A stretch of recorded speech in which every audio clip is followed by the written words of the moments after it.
Alumni Relations Brian Knapp and Chief Diversity Officer Kevin Brown. Hi, Brian.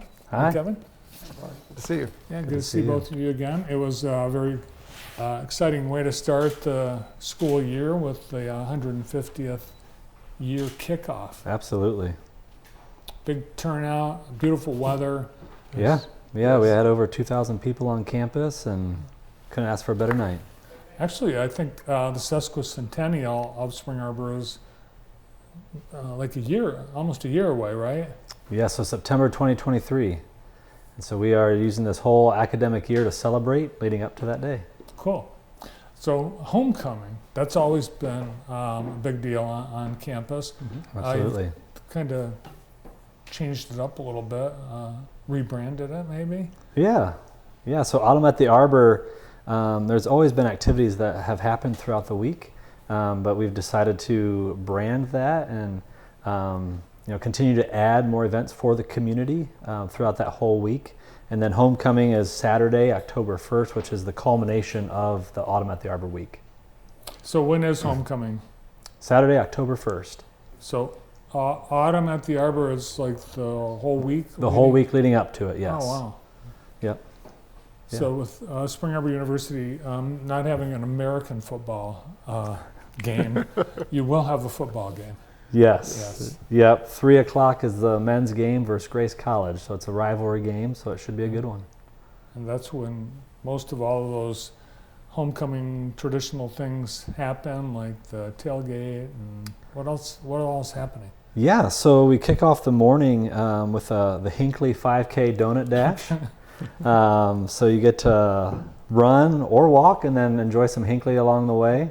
But then we'll move into what we're calling this year a welcome home reception. And so being that it's our 150th, we want everybody and anybody, no matter when you graduated, to come back, hear an update from President Ellis. And then that will move right into our fall festival. So the inflatables, the Red Egg Farm Kids Zone with donuts and pumpkin painting, food trucks, local vendors, so a lot of Jackson and Spring Arbor vendors will be there.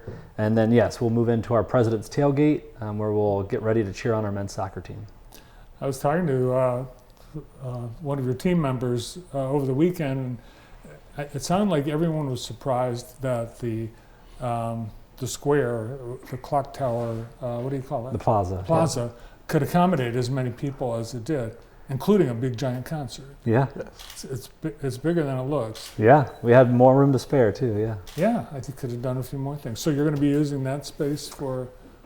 So this year we're actually moving things all around the oak tree. So kind of trying to hit the heart of campus. We have a lot of athletic events going on that day too, alumni events. So we have a tennis pro-am, softball game, baseball game, basketball. And so we want to try to move it a little further closer to all the athletic happenings. So it'll be in the heart of campus, which is around the oak tree area. Okay, the giant tree that, as you look out the student center, Yep. that's right there. Mm-hmm. How old is that tree?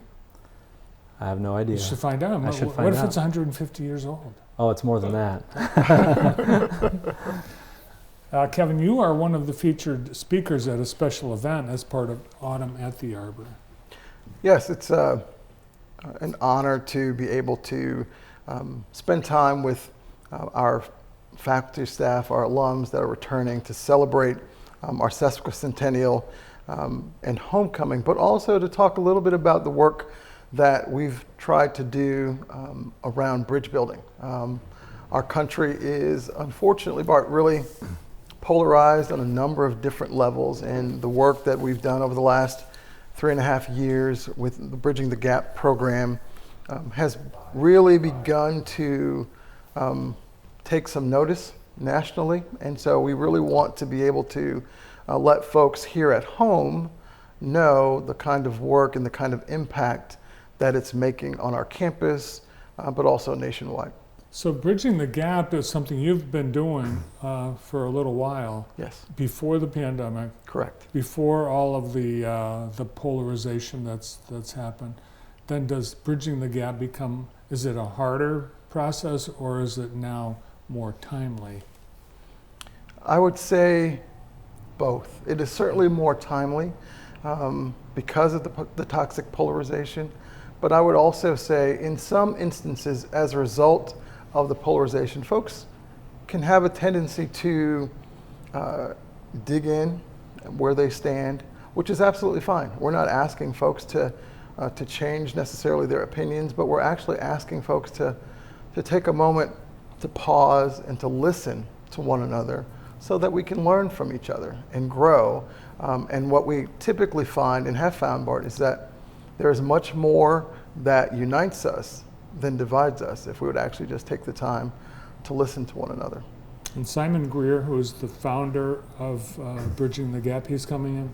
Yes, he's coming in to sort of set the stage and help share our story from his perspective, the work that we've done, the impact that he has seen, not just for us, but also as other campuses have adopted this work, this bridge building work.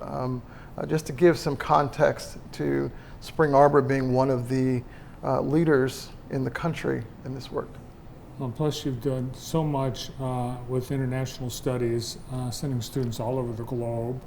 So I think it's very fitting that you are working with the Bridging the Gap people. Absolutely.